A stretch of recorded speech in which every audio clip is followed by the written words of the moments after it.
Hello students, आज हम लोग केमिस्ट्री में देखिए नया चैप्टर को स्टार्ट करने जा रहे हैं। तो बहुत ही ध्यान से इस चैप्टर को समझना है। बहुत ही इंटरेस्टेड चैप्टर है जिसका नाम है केमिकल काइनेटिक। ठीक है, तो इस चैप्टर को नए पेज पर आपको हेडिंग दे करके और जैसे जैसे समझाते चलेंगे समझते हुए नोट करते चलना है। बहुत ही इस चैप्टर में मज़ा आने वाला है, इंटरेस्टेड है ना, समझ में भी आएगा। इस चैप्टर में क्या क्या कैसे कैसे पढ़ना है उसको बताएंगे, लेकिन उसके पहले जो है थोड़ा सा चर्चा कर लेते हैं। अभी तक जो है फिजिकल केमिस्ट्री में क्या क्या पढ़ चुके हैं उसको देख लेते हैं, एक बार रिकॉल कर लेते हैं। तो अभी तक हम लोग फिजिकल केमिस्ट्री में जो है 4 चैप्टर को कंप्लीट कर चुके हैं, जिसमें आपका पहला चैप्टर था सॉलिड स्टेट, और दूसरा चैप्टर सॉल्यूशन, और तीसरा चैप्टर आपका था इलेक्ट्रोकेमिस्ट्री, और 4th नंबर चैप्टर तो ये है ही केमिकल काइनेटिक है, जिसको हम लोग कंटिन्यू करेंगे। बट 4th नंबर यहाँ पे हम लोग चलिए 5 नंबर लिखते हैं, सरफेस केमिस्ट्री। तो हम लोग सबसे पहले सॉल्यूशन को कंप्लीट किए थे बहुत अच्छे से, क्वेश्चन भी साथ साथ बनाए थे। तो क्वेश्चन के साथ ये पूरा 100% कंप्लीट हो गया है ये। और ये इलेक्ट्रोकेमिस्ट्री भी आपका क्वेश्चन के साथ जो है इसको भी हम लोग कंप्लीट कर चुके हैं 100% कॉन्सेप्ट के साथ। और इसके बाद सरफेस केमिस्ट्री को हम लोग 3 पार्ट में क्लासिफाइड करके पढ़े थे, आपको याद होगा। पहला एडजॉर्प्शन, और दूसरा था आपका कोलाइडल सॉल्यूशन, और तीसरा जो है रखे थे कैटालिस्ट। तो ये 2 टॉपिक जो है 2 पार्ट रह गया है, बहुत छोटा छोटा पार्ट है, इसमें थ्योरी केवल है ना। एडजॉर्प्शन कॉन्सेप्ट था, ये भी थ्योरी बेस्ड था। तो यही आपका इस चैप्टर का मेन पार्ट था एडजॉर्प्शन। इससे भी बहुत सारा क्वेश्चन एग्जाम में पूछा जाता है। तो ये जो पार्ट रह गया है इसको कंप्लीट कराएंगे, है ना, किसी दिन टाइम निकाल कर इसको भी बता देंगे, है ना। एक वीडियो का है ये, थोड़ा सा चर्चा है ना, इसको समझा देंगे। इसके लिए आप पेज छोड़े होंगे, आपको बताए थे कि सरफेस केमिस्ट्री नोट्स बना रहे थे, तो उसमें आप पेज छोड़ लीजिएगा। एडजॉर्प्शन के बेसिस पर जितना पेज एडजॉर्प्शन में लगा होगा उतना ही इसके लिए छोड़िएगा, और उससे थोड़ा सा 1 पेज 2 पेज कम कैटालिस्ट के लिए आप छोड़ सकते हैं। तो उतना पेज छोड़ करके और जो है रहने देना है, जिस दिन बताएंगे उस दिन वहाँ नोट कर लेना है इसको। अब जो है सॉलिड स्टेट पे आ जाते हैं। तो सॉलिड स्टेट में हम लोग अप्रॉक्स 95% कवर कर चुके हैं, 5% जो है बाकी है। तो इस 5% में क्या है, तो पॉइंट डिफेक्ट, और आपका इसके साथ ही साथ and magnetic behaviour of solid substance. तो ये छोटा सा टॉपिक है, इसका चर्चा हम आपको बताए थे कि फिजिक्स में भी करना है सेम चीज़। फिजिक्स में किस चैप्टर में, तो आपको बताए थे सेमीकंडक्टर चैप्टर होगा, उसी में इसका पूरा चर्चा इतना पार्ट का है। तो वहाँ भी पढ़ना है, इस चैप्टर में भी पढ़ना है, एक दिन इसका भी वीडियो बना देंगे, है ना। तो इसके लिए थोड़ा सा पेज आप छोड़ दीजिएगा, अप्रॉक्स जो है 10 पेज काफ़ी होगा। 10 पेज का मतलब होता है एक पेज का 2 पेज, एक पन्ने का 2 पेज होता है, एक इस साइड और दूसरा इस साइड। मतलब आपको 5 पन्ना छोड़ना है और 10 पेज। तो इसको छोड़ करके रहने दीजिएगा, जिस दिन बताएंगे नोट कर लीजिएगा उसको। तो अब बात ये है कि इस चैप्टर्स में हम लोग कैसे कैसे इसको पढ़े हैं। तो आपको अगर बताएं तो सॉल्यूशन जो हम लोग क्लासरूम में पढ़ रहे थे, जिसमें डिप्रेशन इन फ्रीजिंग पॉइंट से पहले का चर्चा जो है 50% के आसपास क्लासरूम में हुआ था, और इसके बाद का जो 50% डिप्रेशन इन फ्रीजिंग पॉइंट के बाद का है वो ऑनलाइन जो है यूट्यूब पर ही सब बताते गए हैं, है ना। तो आप क्या करेंगे कि यहाँ से लेकर के और अब तक जो बताते गए हैं उसका सारा वीडियो अपलोड है। अगर आप अभी तक नोट नहीं लिखे हैं तो रेगुलर अपलोड किए हैं वीडियो, उसको आप देखते हुए सीरियल वे से नोट्स बना सकते हैं। या अगर आप रेगुलर नोट बना रहे होंगे तो आपको ये पता है कि डिप्रेशन इन फ्रीजिंग पॉइंट से जो कंटिन्यू हुआ है तो ये लगातार ये जितना है ये सब कुछ बताते गए हैं। मतलब सॉल्यूशन का 50% वीडियो अपलोड है, इलेक्ट्रोकेमिस्ट्री का पूरा कंटिन्यूअस अपलोड है वीडियो क्वेश्चन के साथ, सरफेस केमिस्ट्री का भी एडजॉर्प्शन अपलोड है यूट्यूब पर, आप देख सकते हैं वीडियो पूरा इसका भी है, सॉलिड स्टेट का भी जो 2 वीडियो अपलोड है ना। तो अब यहाँ से केमिकल काइनेटिक को हम लोग को समझना है, इतना हम लोग कवर कर चुके हैं। लास्ट चैप्टर केमिकल काइनेटिक बचा है। आपको ये जो रिमेनिंग बचा है इसका हेडक नहीं लेना है, एक दिन इसको भी बता देंगे समझा करके अच्छा से, और ये भी बता देंगे, ठीक है। अभी जो बताते जा रहे हैं इसको ध्यान से समझते चलना है, नोट करते चलना है, ठीक है। इसको मिटाते हैं और केमिकल काइनेटिक को देखते हैं। और सीबीएसई वालों के लिए स्पेशली बता दें कि जो है ये जो चैप्टर सभी है ये फिजिकल केमिस्ट्री जो हम लोग पढ़ रहे हैं इसमें से बहुत सारा टॉपिक जो है मतलब 30% के अप्रॉक्स जो है डिलीट कर दिया गया है, मतलब निकाल दिया गया है बाहर। तो कौन कौन सा टॉपिक निकाला गया है उसके लिए आप पीडीएफ में जो है सीबीएसई के वेबसाइट पर देख सकते हैं, है ना। अभी आप देखिए केमिकल काइनेटिक, ठीक है। सबसे पहले इस चैप्टर को हम लोग डिफाइन करेंगे ताकि ये समझ में आ जाए कि इस चैप्टर में हम लोगों को क्या क्या पढ़ना है, और तब जाके जो है अच्छा से समझ में आने लगेगा। तो सबसे पहले चैप्टर को यहाँ डिफाइन करते हैं। तो लिखेंगे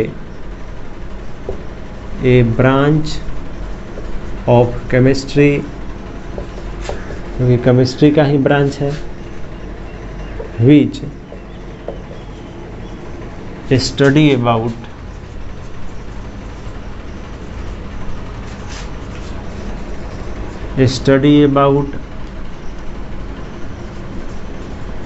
रिएक्शन वेलोसिटी या ब्रैकेट में rate of reaction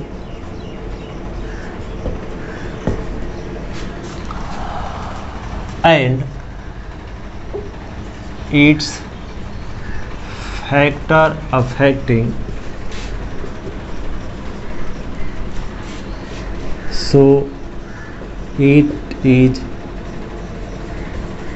called chemical kinetics. देखिए यहाँ चैप्टर को डिफाइन करते हुए यहाँ लिखा गया कि यह एक ब्रांच है केमिस्ट्री का जिसमें हम लोग क्या स्टडी करते हैं, तो रिएक्शन के वेलोसिटी को और साथ ही साथ उसके फैक्टर अफेक्टिंग का एनालिसिस होता है इस चैप्टर में। मतलब समझ में आना चाहिए कि इस चैप्टर में हम लोगों को रिएक्शन के वेलोसिटी को समझना है। रिएक्शन का वेलोसिटी से क्या मतलब है, जैसे मान लीजिए रिएक्टेंट है और प्रोडक्ट में वो कन्वर्ट होता है। रिएक्शन को ऐसे ही रिप्रेजेंट किया जाता है पेज पर पेन से। तो ये जो रिएक्टेंट पार्ट है लेफ्ट साइड होता है एरो के, और राइट साइड मतलब एरो के हेड के तरफ प्रोडक्ट होता है। तो ये जो रिएक्टेंट का पार्ट है मॉलिक्यूल्स है प्रोडक्ट में कन्वर्ट होता है टाइम के साथ, धीरे धीरे धीरे धीरे, मतलब टाइम के साथ ये रिएक्टेंट प्रोडक्ट में कन्वर्ट होता है। तो उसका एक अपना वेलोसिटी होता होगा, रेट होता होगा। तो उसी रेट को इस चैप्टर में डिफाइंड करेंगे, एनालिसिस करेंगे पूरा रेट कैसे डिफाइंड होता है। और साथ ही साथ ये भी जानेंगे कि वो रेट जो है मतलब जो रेट जिस रेट से रिएक्टेंट प्रोडक्ट में जा रहा है उस रेट का किस किस टर्म से फैक्टर से अफेक्टेड होता है वो रेट, है ना। कौन कौन सा ऐसा फैक्टर जिससे वो अफेक्टेड होता है और किस तरह से अफेक्टेड होता है, ये सभी चीज़ों का एनालिसिस होता है इस चैप्टर में। बात समझ में आ गया होगा। तो यहाँ से हम लोग जो कंटिन्यू होंगे तो रिएक्शन के वेलोसिटी को लेकर मतलब रेट ऑफ रिएक्शन को डिफाइंड करेंगे। तो रेट ऑफ रिएक्शन यहाँ हेडिंग देंगे, या इसको बोलेंगे वेलोसिटी ऑफ रिएक्शन भी बोल सकते हैं आप। तो किस तरह से ये डिफाइंड होगा चलिए देखते हैं। आप याद करिए फिजिक्स में वेलोसिटी पढ़े थे, तो वेलोसिटी को कैसे डिफाइंड किया गया था, याद आ रहा है किया गया होगा, आप पढ़े हैं तो, कि the rate of change of displacement with respect to time T, मतलब डिस्प्लेसमेंट का चेंजिंग टाइम टी के साथ जब होता है तो उसको वेलोसिटी बोलते हैं। लेकिन यहाँ तो रिएक्शन के वेलोसिटी को डिफाइन करना है, मतलब रिएक्शन का वेलोसिटी क्या है, रेट क्या है, तो यहाँ डिफाइन करने के लिए डिस्प्लेसमेंट नहीं, एक नया टर्म कॉन्संट्रेशन आएगा जो कि आपके लिए नया नहीं है, क्योंकि आप मोलारिटी यूनिट पढ़े हैं सॉल्यूशन में, मोलारिटी। तो मोलारिटी को ही एक्चुअल में कॉन्संट्रेशन के नाम से जानते हैं। तो कॉन्संट्रेशन का चेंजिंग जो है टाइम टी के साथ जब होता है तो उसको हम लोग रेट ऑफ रिएक्शन या वेलोसिटी ऑफ रिएक्शन बोलते हैं। मतलब यहाँ जो डिफिनीशन लिखेंगे वो यही होगा कि the rate of change of concentration, तो किसका चेंज कॉन्संट्रेशन का, तो रिएक्टेंट या प्रोडक्ट का, तो the rate of change of concentration of reactant और प्रोडक्ट और products with respect to time t is called rate of reaction। समझ में आ रहा होगा, दैट इज। अब रेट ऑफ रिएक्शन जो है उसको मैथ के फॉर्म में इसके हेल्प से देखिए रिप्रेजेंट करेंगे। तो रेट ऑफ रिएक्शन जिसको हम लोग आर से रिप्रेजेंट करेंगे, स्मॉल आर से। रेट ऑफ रिएक्शन को कैसे रिप्रेजेंट करेंगे, स्मॉल आर से। तो rate of reaction is equal to the rate of change of concentration with respect to time T. तो ये मैथमेटिकल फॉर्म हो गया। एक्चुअल में ये जो डिफिनीशन है या जो ये रिप्रेजेंटेशन है, ये इंस्टेंटेनियस रेट ऑफ रिएक्शन को रिप्रेजेंट कर रहा है। इंस्टेंटेनियस रेट ऑफ रिएक्शन है ये, समझ में बात आना चाहिए आपको। तो इंस्टेंटेनियस रेट ऑफ रिएक्शन को इस तरह से डेरिवेटिव फॉर्म में रिप्रेजेंट करते हैं। और ये इंस्टेंटेनियस रिएक्शन जो है हर एक स्मॉल टाइम इंटरवल के लिए रेट ऑफ रिएक्शन डिफाइन करता है। और ये जो है एक्चुअल वैल्यू देता है, वैल्यूज गिव्स ऑफ वेलोसिटी और रिएक्शन वेलोसिटी। मतलब इंस्टेंटेनियस रेट ऑफ रिएक्शन से आप एक्चुअल वैल्यू पा सकते हैं किसी रिएक्शन के वेलोसिटी का, ये ध्यान रखना है। अब यहाँ से अगर एक एवरेज रेट ऑफ रिएक्शन को रिप्रेजेंट करना हो, जैसे यहाँ लिखते हैं average rate of reaction. Average rate of reaction को आर से ही रिप्रेजेंट करेंगे और यहाँ पर लिखेंगे change in C by delta T, मतलब total concentration divided by you change in total time. तो ये हो गया एवरेज रेट ऑफ रिएक्शन। इसका डिफिनीशन लिखना हो तो लिख सकते हैं यहाँ change in concentration of reactant, तो टोटल लिख सकते हैं, total change in concentration of reactant और product in per unit time T is called average rate of reaction. ये जो एवरेज रेट ऑफ रिएक्शन है, ये जो है परफेक्ट वैल्यू नहीं देता है, अप्रॉक्स वैल्यू देता है। ये चीज़ भी ध्यान रखना है, ठीक है। तो ये लिख लेना है, जल्दी से लिखना बहुत ज़रूरी है ना, इसीलिए इतना हम मेहनत करते हैं और लिखते भी हैं हम भी साथ साथ। तो इस तरह से आप लिखते चलिएगा, इसको जल्दी से लिखिए। तो इंक फिल करते हैं और आगे बढ़ते हैं इसके बाद, और जानेंगे हम लोग कि रेट ऑफ रिएक्शन का अल्टरनेटिव डिफिनीशन क्या हो सकता है, अल्टरनेटिव फॉर्म क्या हो सकता है, और उसके बाद इसका SI यूनिट वगैरह भी जानेंगे। तो इसको जल्दी से नोट करना है, मिटा दिए ये। अभी इसका SI यूनिट जान लेते हैं, तब अल्टरनेटिव डिफिनीशन को भी देखा जाएगा। तो SI यूनिट लिखेंगे यहाँ, unit of rate of reaction. तो सिंस R equal to dC by dt है, तो यहाँ आपको पता है since we know that concentration equal to mole by volume होता है N बाई V, ये आपको बताया गया था। मोल पर लीटर, मोल पर वॉल्यूम, इसको ही कंसंट्रेशन बोलते हैं। तो ये मोल का यूनिट जो है मोल ही होता है और वॉल्यूम का हो जाएगा लीटर, तो मोल पर लीटर हो गया कंसंट्रेशन का यूनिट। तो ऐसा यूनिट आर का हो जाएगा मोल पर लीटर, और टाइम के लिए टाइम इनवर्स ऐसा यूनिट कहा गया है, तो लिख सकते हैं यहाँ मोल पर लीटर पर सेकेंड। ये यूनिट ध्यान रखना है, बहुत इंपॉर्टेंट है, एग्जाम में पूछा जाता है। और यूनिट के हेल्प से आप क्वेश्चन अगर नोमेरिकल रहेगा तो ये जान सकते हैं कि वो रेट ऑफ रिएक्शन का वैल्यू दिया है। यूनिट से वैल्यू का भी पता चलता है कि किसका वैल्यू दिया गया है, ठीक है। इसको अलग फॉर्म में आप जो है रिप्रेजेंट कर सकते हैं कैपिटल M और टाइम इनवर्स, या capital M second inverse. Capital M क्या है, तो कॉन्सेंट्रेशन मोलारिटी कैपिटल M से रिप्रेजेंट हुआ है, जो कि अपने आप में एक केमिकल यूनिट होता है, ठीक है। तो ये भी लिख सकते हैं। अब आगे बढ़ते हैं, अल्टरनेटिव डिफिनीशन को देखते हैं कि अल्टरनेटिव डिफिनीशन क्या होगा रेट ऑफ रिएक्शन का। Alternative definition rate of reaction का तो लिखेंगे चेंज इन प्रेशर, प्रेशर के फॉर्म में, ये कॉन्सेंट्रेशन नहीं, प्रेशर के फॉर्म में। तो change in pressure of reactant और product of reaction with respect to नहीं, यहाँ reaction in unit time is called also rate of reaction। इसको भी रेट ऑफ रिएक्शन बोल सकते हैं। That is R equal to dP by dt। Instantaneous के लिए हो गया, या एवरेज के लिए हो जाएगा change in P by change in T। तो ये हो गया।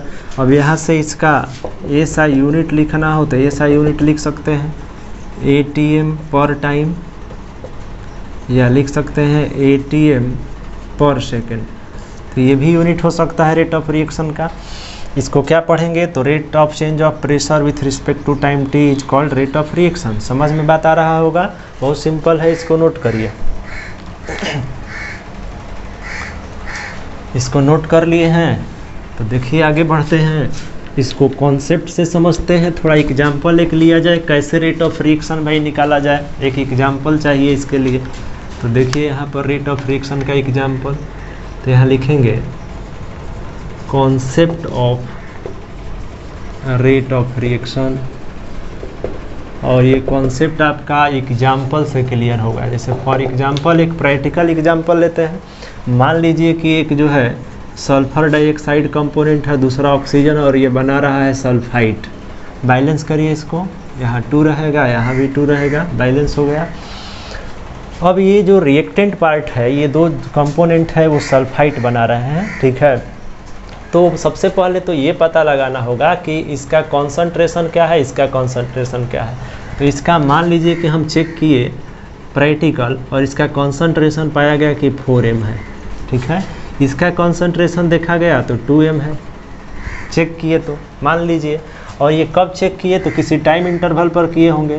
तो मान लेते हैं कि एट टाइम t1 पर इसको डिफाइंड किए, उस समय मान लीजिए 9 AM हो रहा है, क्योंकि अभी 9 AM ही हो रहा है वॉच में, ठीक है। तो ले लिए अभी का टाइम 9 AM पर इसका कॉन्सेंट्रेशन 4m, इसका 2m है। m का मतलब मोलारिटी से है, ठीक है। मोल पर लीटर भी लिखा जा सकता है यहाँ। अभी प्रोडक्ट में ये नहीं जा रहा था तो 0, प्रोडक्ट नहीं, अभी रिएक्शन स्टार्ट नहीं हुआ था। अब मान लीजिए कि आफ्टर 1 आवर, आफ्टर 1 आवर का मतलब हुआ कि at T1 equal to T2 equal to 10 AM पर इसको स्टडी करने चले। क्या हालचाल है, तो हाल चाल लेने चले तो चेक किए इसको, तो देखा गया कि इसका कॉन्सेंट्रेशन घटा है 2m है, इसका 1m और इसका कॉन्सेंट्रेशन 2m। ये आपको इस पे ज़्यादा नहीं सोचना है क्योंकि यहाँ हम प्रैक्टिकल इसको चेक किए। इसको जब चेक किया गया तो देखा गया 2m है, इसका हम चेक किए तो 1m पाया गया और इसका मान लीजिए देखा गया 2m, मतलब इसका कॉन्सेंट्रेशन 0 से इंक्रीज हुआ है, मतलब रिएक्शन स्टार्ट हुआ है और वो किसी रेट से गया है इधर। तो अब पूछा जाएगा कि क्या रेट है इसका, रिएक्शन का रेट पूछा जाएगा, हर एक कंपोनेंट का रिएक्शन के रिस्पेक्ट में क्या रेट है, मतलब आपसे क्वेश्चन इस तरह से किया जाएगा। ये सब लिखते जा रहे होंगे, लिखते जाना है ना, आपके लिए बोल रहे हैं, ये सब मेहनत सब आपके लिए ही हो रहा है। तो देखिए यहाँ पर आगे बढ़ते हैं और यहाँ लिखेंगे rate of reaction SO2 with respect to SO2, मतलब SO2 का रिएक्शन के रिस्पेक्ट में रेट क्या है, rate of reaction with respect to SO2। SO2 का रिएक्शन में क्या रेट है, SO2 किस रेट से प्रोडक्ट को गेन कर रहा है, क्योंकि इसका घटा है कंसंट्रेशन टाइम के साथ, इसका मतलब इसका कुछ रेट रहा होगा। तो रेट कैसे कैलकुलेट करेंगे, तो यहाँ लिखेंगे RSO2 equal to D concentration of SO2 by dt, मतलब SO2 के कॉन्सेंट्रेशन में जो चेंज है वो बटा dt। तो DSO2 क्या है, मतलब change in concentration of SO2 क्या है, तो देखिए 1 आवर, तो ये तो टाइम है, इसके बीच में कॉन्सेंट्रेशन कितना से चेंज हुआ है, तो फाइनल 2 है, इनिशियल 4 था, तो 2 - 4 -2 से कॉन्सेंट्रेशन चेंज हुआ है। टाइम का कितना चेंजिंग है, dt का मतलब डेल्टा t और DSO2 का मतलब डेल्टा SO2, ये ध्यान रखना है, ठीक है। तो ये डेल्टा t कितना है, तो 10 बजे देखा जा रहा है, 9 बजे स्टार्ट हुआ था, तो 1 घंटा का टाइम इंटरवल है, 10 - 9 इक्वल टू 1 आवर। तो अब यहाँ से आप इजीली जो है फाइंड कर सकते हैं RSO2। RSO2 कितना आ जाएगा, -2/1, मतलब -2 मोल पर लीटर पर आवर, क्योंकि 1 घंटा में हुआ है तो पर आवर लिख दिए टाइम का यूनिट। तो इतना रेट से SO2 रिएक्शन के रिस्पेक्ट में प्रोडक्ट गेन कर रहा है, उसका रेट इतना है, -2 है, ठीक है, माइनस साइन है, मतलब डिक्रीज हो रहा है वो। अब यहाँ पे अगर आपसे पूछा जाए कि rate of O2 with respect to reaction, reaction के रिस्पेक्ट में O2 का क्या रेट है, तो आप फाइंड कर सकते हैं। लिखेंगे यहाँ since RO2 is equal to delta concentration of O2 divided by delta t। अब यहाँ डेल्टा O2 का मतलब चेंज से है, फाइनल में कंसंट्रेशन 1, इनिशियल में 2, प्रैक्टिकल दिया है तो इजीली रख करके फाइंड कर लेंगे। और time interval change in T 1 hour का है 10 - 9, तो -1 आ गया यहाँ, -1 मोल पर लीटर पर आवर, मतलब 1 मोल पर लीटर पर आवर से डिक्रीज हो रहा है, O2 प्रोडक्ट गेन कर रहा है, ठीक है। ऐसे ही अगर आपसे पूछा जाए कि rate of SO3 with respect to reaction, reaction के रिस्पेक्ट में SO3 का क्या रेट है, तो R सिंस लिखेंगे कि RSO3 is equal to concentration of O2, sorry change in concentration of SO3 divided by change in T। तो change in SO3 कितना है, तो 2 - 0/10 - 9, मतलब 2 मोल पर लीटर पर आवर, मतलब हर एक आवर में 2 मोल पर लीटर से इंक्रीज हो रहा है, बन रहा है ये इतना रेट से। ये ध्यान रखना है, समझ में बात आया होगा। प्रैक्टिकली हम लोग समझ रहे थे रेट ऑफ रिएक्शन को, ये इसको भी नोट करिए, आपको अच्छा से बात समझ में आया होगा कि ये जो है 2 मोल पर लीटर पर आवर से घट रहा है, ये 1 मोल पर लीटर पर आवर से घट रहा है, और SO2 2 टाइम्स बन रहा है, मतलब 2 मोल पर लीटर पर आवर से इंक्रीज हो रहा है, और ये डिक्रीज हो रहा है, निगेटिव साइन डिक्रीजिंग का है। तो ये आपको कॉन्सेप्ट समझ में आया होगा। अब यहाँ के बाद हम लोग इसका रेट ऑफ रिएक्शन का जनरल फॉर्म देखेंगे। जनरल फॉर्म का मतलब ये होगा कि ये दिए गए रिएक्शन का है ना। अगर कोई आपके पास जनरल फॉर्म में रिएक्शन हो या ये जो रिएक्शन यहाँ पर लिए हैं यही रिएक्शन हो, तो इसका रेट ऑफ रिएक्शन कैसे रिप्रेजेंट हो, मतलब केवल ये डाटा नहीं दिया हो, मतलब कोई डाटा नहीं हो और एक रिएक्शन आपके पास जनरल फॉर्म में बैलेंसिंग फॉर्म में हो, तो उसका रेट ऑफ रिएक्शन कैसे रिप्रेजेंट किया जाए। मतलब representation of rate of reaction from general reaction, general chemical equation भी कह सकते हैं। मतलब दिए गए जनरल केमिकल इक्वेशन से रेट ऑफ रिएक्शन को रिप्रेजेंट करने का कॉन्सेप्ट क्या है, ये हम लोग अब आगे सीखने जा रहे हैं। इसको आप नोट करिए और ये बहुत ही इम्पोर्टेंट होगा। आपसे पूछा जाता है एग्जाम में एक केमिकल इक्वेशन देकर कि उसका रेट ऑफ रिएक्शन रिप्रेजेंट करिए। तो चलिए आगे करेंगे रेट ऑफ रिएक्शन को रिप्रेजेंट। इसको मिटाते हैं, लिख चुके होंगे। रेट ऑफ रिएक्शन का रिप्रेजेंटेशन हम लोग सीखने जा रहे हैं।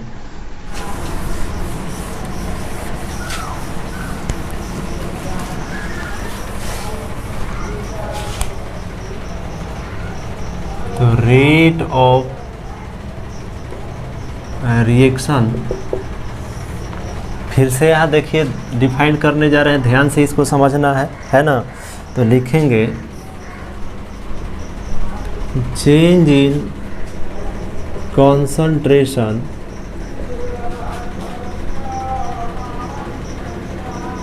ऑफ रिएक्टेंट और प्रोडक्ट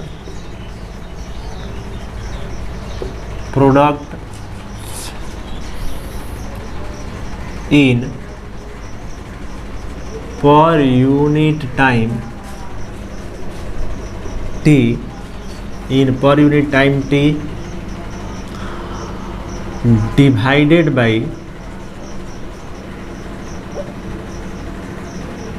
कोफिशिएंट ऑफ, यही एक नया टर्म यहाँ जुड़ रहा है, ध्यान देना है, divided by coefficient of balance chemical equation of components is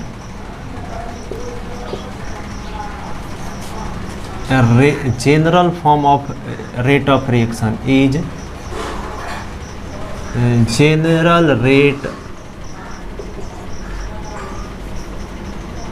general rate of reaction।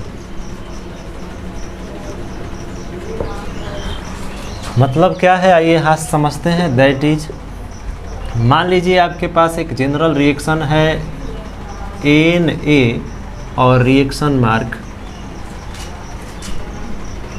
Mb, ठीक है। मतलब ये आपका रिएक्टेंट का पार्ट है और ये आपका प्रोडक्ट का पार्ट है। इस तरह से ले सकते हैं, जनरल रिएक्शन है तो इस तरह से भी ले सकते हैं, N कैपिटल N या small a capital A plus small b capital B, reaction mark small n capital N plus small m capital M, ठीक है। ये भी जनरल रिएक्शन हो सकता है, ठीक है। अब इस जनरल रिएक्शन का रेट ऑफ रिएक्शन रिप्रेजेंट करना हो तो कैसे करेंगे, यही यहाँ पर सीखने जा रहे हैं। तो एक जनरल रिएक्शन यहाँ पर ले चुके हैं, इसका रेट ऑफ रिएक्शन रिप्रेजेंट करना है। Representation of rate of reaction for above balance chemical reaction. ध्यान से समझना है, मोस्ट इम्पॉर्टेंट है, ये बहुत इम्पॉर्टेंट है। यहाँ समझ में आ गया तो आगे आसान हो जाएगा ये चैप्टर। मतलब ये जो केमिकल रिएक्शन जनरल फॉर्म में है जो कि बैलेंस है, बैलेंस का मतलब कोफिशिएंट जो रहना चाहिए वो है। यहाँ पर स्मॉल a है कोफिशिएंट, b कंपोनेंट का स्मॉल b है, n कंपोनेंट का स्मॉल n है, m कंपोनेंट का स्मॉल m है, ठीक है। तो इस रिएक्शन का रेट ऑफ रिएक्शन रिप्रेजेंट कैसे किया जाए ये देखना है। तो हम लोग प्रैक्टिकल एग्जाम्पल जो इसके पहले लिए थे उसमें देख रहे थे कि रिएक्टेंट वाला पार्ट प्रोडक्ट में जा रहा है तो टाइम के साथ वो डिक्रीज हो रहा है तो साइन नेगेटिव हो रहा था, और ये प्रोडक्ट वाला पार्ट का साइन पॉजिटिव आ रहा था रेट ऑफ रिएक्शन का, तो ये तो तय है कि रिएक्टेंट का साइन नेगेटिव होगा रेट का और उसका पॉजिटिव होगा। और अभी जो डिफिनीशन है उसमें लिखा गया है change in concentration of reactant और product in per unit time T divided by coefficient of balance chemical equation of component, मतलब जो बैलेंस रिएक्शन है उसके हर एक कंपोनेंट से डिवाइड करेंगे तब जाके जनरल जो है फॉर्म रेट ऑफ रिएक्शन का डिफाइंड होता है।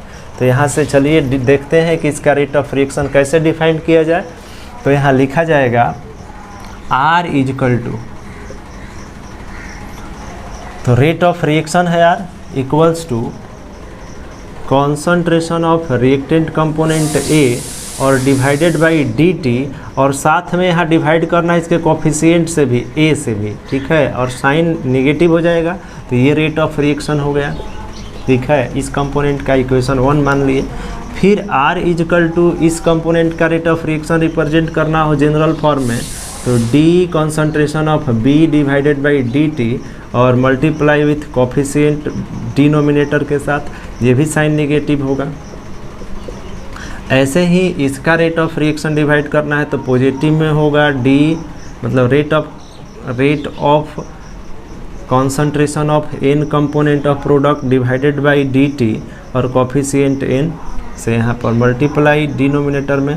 फिर ऐसे ही R equal to plus rate of change of concentration of m component divided by dt और स्मॉल m से यहाँ मल्टीप्लाई। तो यहाँ पे होता क्या है कि ये जितना रेट ऑफ रिएक्शन है ये सब आपस में इक्वल होते हैं जैसे ही इसके कोफिशिएंट से डिवाइड करते हैं। मतलब यहाँ से हम लोग लिख सकते हैं इन सभी इक्वेशन का यूज करके कि R equal to minus D concentration of A divided by dt, coefficient A रहेगा, equals to minus D concentration of B small b dt equals to plus D concentration of capital N divided by small n to dt equal to D concentration of capital M by small m into dt। मतलब ये सबका जो है आपस में जो rate है ये इक्वल होता है जैसे ही कोफिशिएंट से डिवाइड करते हैं। तो ये एक नया फॉर्म है इस केमिकल इक्वेशन का। केमिकल इक्वेशन का ये रेट ऑफ रिएक्शन रिप्रेजेंटेशन हुआ, मतलब इसी तरह से दिए गए केमिकल रिएक्शन का रेट ऑफ रिएक्शन रिप्रेजेंट होता है। अब यहाँ बात ये आता है कि क्या एक्चुअल में ये जो रेट ऑफ रिएक्शन है, समझ में आ रहा होगा बात, जो रेट ऑफ रिएक्शन है वो इक्वल होता है। तो अगर इसको डिफाइंड करना हो तो एक एग्जांपल लेना होगा, मतलब एक बैलेंस केमिकल इक्वेशन लेंगे एग्जांपल के तौर पर और उसमें देखा जाएगा कि जो रेट ऑफ रिएक्शन है ये सब का जो मैग्नीट्यूड है वो एक्चुअल में इक्वल आ रहा है कि नहीं जब कोफिशिएंट से डिवाइड कर रहे हैं, ठीक है। क्योंकि अगर कोफिशिएंट से डिवाइड ना किया जाए तो ये आपस में रेट ऑफ रिएक्शन इक्वल नहीं आएगा, क्योंकि ये बैलेंस केमिकल रिएक्शन है तो कोफिशिएंट ही ना बैलेंस करता है रिएक्शन केमिकल रिएक्शन को, इसलिए रेट ऑफ रिएक्शन का मैग्नीट्यूड आपस में इक्वल होता है। और इसी तरह से अगर आपसे पूछा जाएगा कि किसी केमिकल दिए गए केमिकल रिएक्शन के लिए रेट ऑफ रिएक्शन रिप्रेजेंट करिए, तो आप सिमिलर जैसे यहाँ बता रहे हैं इसी तरह से रेट ऑफ रिएक्शन को रिप्रेजेंट करेंगे। अब इससे रिलेटेड एक एग्जाम्पल लेते हैं, जैसे फॉर एग्जाम्पल ऊपर मिटाते हैं और एग्जाम्पल लेते हैं।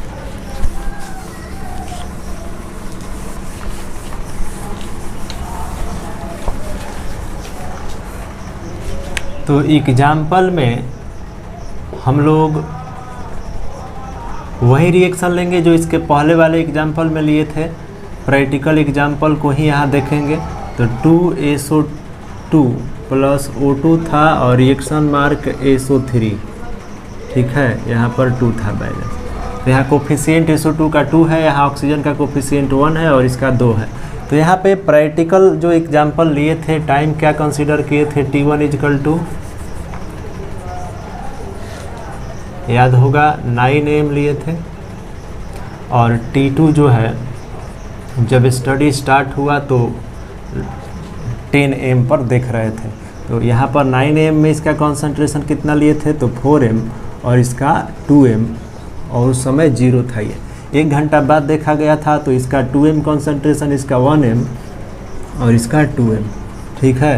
तो अब यहाँ पे जब प्रैक्टिकल डिफाइन कर रहे थे SO2 का विथ रिस्पेक्ट टू रिएक्शन, तो आ रहा था -2 और इसका रहा था -1, इसका रहा था 2, मतलब अलग अलग आ रहा था कॉन्सेंट्रेशन का रेट, है ना, मतलब रेट ऑफ रिएक्शन वहाँ अलग अलग आ रहा था जब प्रैक्टिकल डिफाइन किए थे रेट ऑफ रिएक्शन को। अब यहाँ जो अभी अभी हम लोग रेट ऑफ रिएक्शन को देख रहे थे, इसमें देखा गया कि इसका रेट ऑफ रिएक्शन आपस में इक्वल पाया जा रहा है जब कोफिशिएंट से डिवाइड कर रहे हैं। जैसे इसका rate of reaction general form में लिखना हो इस रिएक्शन का, अगर ये डाटा नहीं दिया गया हो तो कैसे रिप्रेजेंट करेंगे इसका rate of reaction general form में इस रिएक्शन का कैसे रिप्रेजेंट होगा, तो R minus D concentration of SO2 divided by coefficient 2 into dt equals to minus D concentration of O2 divided by 1 coefficient है तो dt। 1 यहाँ लिखने से फ़ायदा है नहीं, समझ में आ रहा होगा, 1 तो रहता ही है, और equals to D concentration of SO2 divided by dt, sign positive होगा, कोफिशिएंट 2 है तो 2 से डिवाइड। अब ये आपस में ये इक्वल है कॉन्सेंट्रेशन का कोफिशिएंट, ये अगर देखना हो तो नीचे देख सकते हैं, ठीक है। तो चलिए देखते हैं rate of reaction with respect to SO2। SO2 का रिएक्शन के रिस्पेक्ट में अगर रेट डिफाइन करना हो तो करेंगे। यहाँ पर देखिए minus D concentration of SO2 है dt, तो SO2 का चेंज क्या हो जाएगा, 2 - 4 divided by 2 - 4 divided by 2 into 10 - 9, तो 1 हो जाएगा। तो 2 - 4 बाई 2 और 1 से मल्टीप्लाई करेगा तो 2 ही होगा। साइन नेगेटिव ऑलरेडी पहले से यहाँ लिया गया है तो साइन नेगेटिव रहेगा, और ये माइनस इंटू -2 बाई 2, तो ये माइनस प्लस 2 बाई 2 तो 1 आ जाएगा। 1 मोल पर लीटर पर आवर, तो 1 आ गया यहाँ। अब आगे देखते हैं rate of reaction with respect to O2 का क्या होगा, तो minus D concentration of O2 by dt, तो यहाँ से देखिए माइनस और इसका चेंज क्या हो जाएगा, 1 - 2 डिवाइडेड बाई 10 - 9, 1 हो जाएगा, और यहाँ पर आ जाएगा माइनस इंटू -1 इजकल टू 1 मोल पर लीटर पर आवर।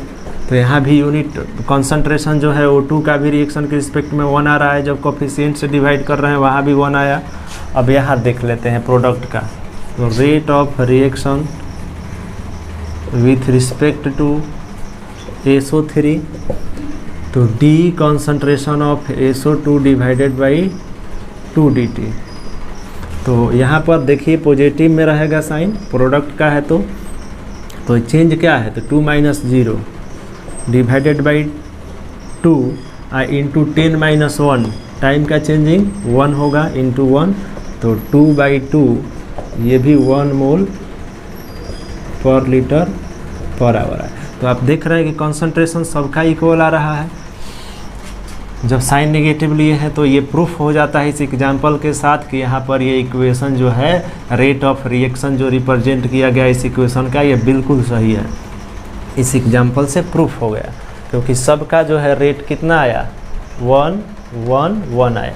तो समझ में आया होगा बात। अब किसी भी दिए गए बैलेंस रिएक्शन का आप रेट ऑफ रिएक्शन रिप्रेजेंट कर सकते हैं इस तरह से। एनसीईआरटी में क्वेश्चन दिया है और उसका एक रिएक्शन दिया होगा, फर्स्ट क्वेश्चन सेकंड क्वेश्चन देखिएगा तो, और उसको इस तरह से रेट ऑफ रिएक्शन में रिप्रेजेंट करने के लिए पूछा गया है। तो क्वेश्चन को आप सॉल्व कर सकते हैं। अब यहाँ से एक एग्जाम्पल और लेते हैं और उसको आपको सॉल्व करना है, होमवर्क रहेगा। इसको मिटाते हैं, लिख लिए होंगे। एक क्वेश्चन आपको देते हैं इसी से रिलेटेड और आपको उसका रेट ऑफ रिएक्शन रिप्रेजेंट करना है। ये सब लिख चुके होंगे, तो चलिए देखते हैं। ये एग्जाम्पल है, आपको रेट ऑफ रिएक्शन रिप्रेजेंट करना है। Represent rate of reaction of following chemical equation. तो देखिए आपको केमिकल इक्वेशन दे रहे हैं N2 और H2 और बन रहा है अमोनिया। हेबर प्रोसेस से ये बनता है अमोनिया, बताया गया था एक बार 11th क्लास में। तो यही हेबर प्रोसेस है अमोनिया बनाने का, बहुत इंपॉर्टेंट होगा जब हम लोग पी ब्लॉक पढ़ेंगे। तो इस रिएक्शन को भी याद रखना है। वैसे अभी आपको इस रिएक्शन का रेट ऑफ रिएक्शन रिप्रेजेंट करना है ना। तो बैलेंस कर दिया जाए, यहाँ पर हो जाएगा 2 और यहाँ हो जाएगा 3।